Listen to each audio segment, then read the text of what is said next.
Welcome to the third day of meditation in the advanced module. We've made a lot of progress in the first 2 days of mastering your mind, and today we're taking it even further. Before we begin this session, we'd like to introduce you to an amazing flower called the lotus. You might have heard of it before and even seen pictures of its beauty. What most people don't know is the incredible journey of the lotus flower. It only grows in the muddiest of waters. The seed is the dark, muddy soil. It takes what it needs to make itself strong and rises out of the murky pond only to bloom once it finds itself above it, opening up to a clean, beautiful flower. There's so much symbolistic meaning in just observing it. Its journey starts in the darkest place in the pond, feeds off that, and makes its way through the water toward the sun. And once it does, the result is incredible. It takes the plant 3 days to bloom, and it does so in the early morning at sunrise. Looking at this perfectly clean and beautiful flower against the dark, muddy pond, with a 3-day effort to rise with the sun from the darkness, one can understand why many cultures have associated it with the journey of the human spirit.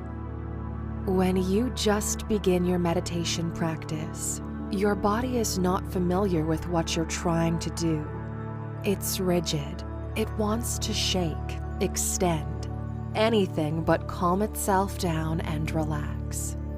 That's why through trial and error for thousands of years, people have figured out how to help the body lock itself down in order to facilitate the focus of the mind. And the result was this pose, which you've probably seen before but never knew why people sit like this. It's called the lotus pose. The reasoning behind it is it locks the legs in, offering a 3-point support so you don't fall over, while allowing the chest to expand freely. The hands are either connected in your lap, forming a circle, or extended, forming 2 small circles between your thumbs and your index finger, while resting on your knees. Before we begin today's session, I'd like you to have a short stretch. Start with your neck, move down to your arms, adjust your spine, and extend your legs for a little bit. The complete lotus pose is a bit more advanced, and you're not going to get it right from day one, but we wanted to introduce it to you so that by the end of this module, you'll get a better chance of using your body to focus your mind. This pose should not hurt at all. If it does, don't push yourself. Stretch a little bit today and try again tomorrow. Once comfortable, start with a single leg, and in a later session, try with both legs. You're not in a hurry. You have all the time in the world to practice these techniques. Let's get ourselves in a comfortable position. If you can sit cross-legged, you're more than welcome to join us. Otherwise, a comfortable chair is just as fine. We want you to take your hands and gently rest them in your lap, the back of one hand in the palm of the other. As you start with a big breath, slowly close your eyes. Breathe in through your nose and breathe out through your mouth. Now, slowly shift your focus to your palms. Feel the touch of one hand in the palm of the other. As your chest expands because of your breathing, the feeling of touch gets more and more complex. You are experiencing touch in a different way than you have before. The texture of your skin, the tiny amount of sweat. You are experiencing just a tiny bit of your own body.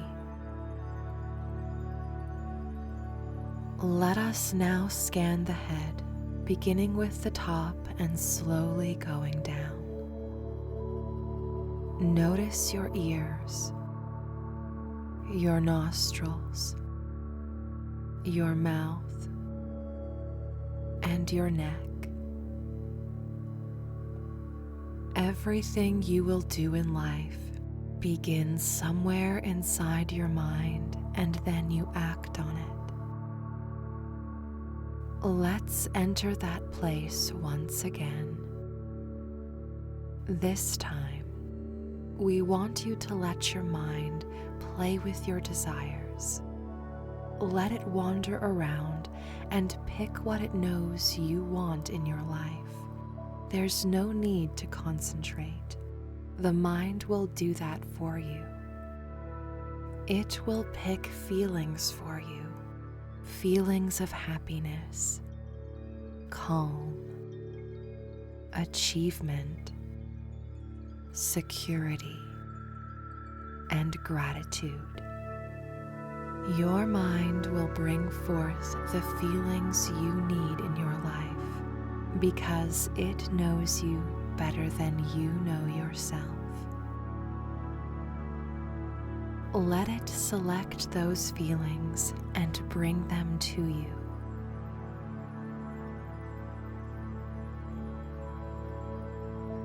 As you bring your focus back to your breathing, we want you to slowly raise your right hand and touch your thumb and index finger like you're holding a speck of dust between them. That speck of dust contains the universe of your desires. Gently rest your right hand on your right knee. Now, we want you to focus your attention on the left hand and do the same. Notice the feeling between the two fingers as you pinch them together, and then rest on your left knee. Isn't it fascinating how you can focus so well on a specific contact point? This is what the lotus position is about, a perfect balance between desires in one hand and focus in the other. You can now use the right hand to access your mind and can always refocus it by going back to the other hand if it drifts away. Take a big breath and notice the shape your body makes in this moment.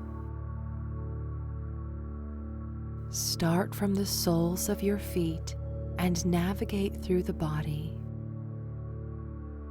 Reach your knees, your arms,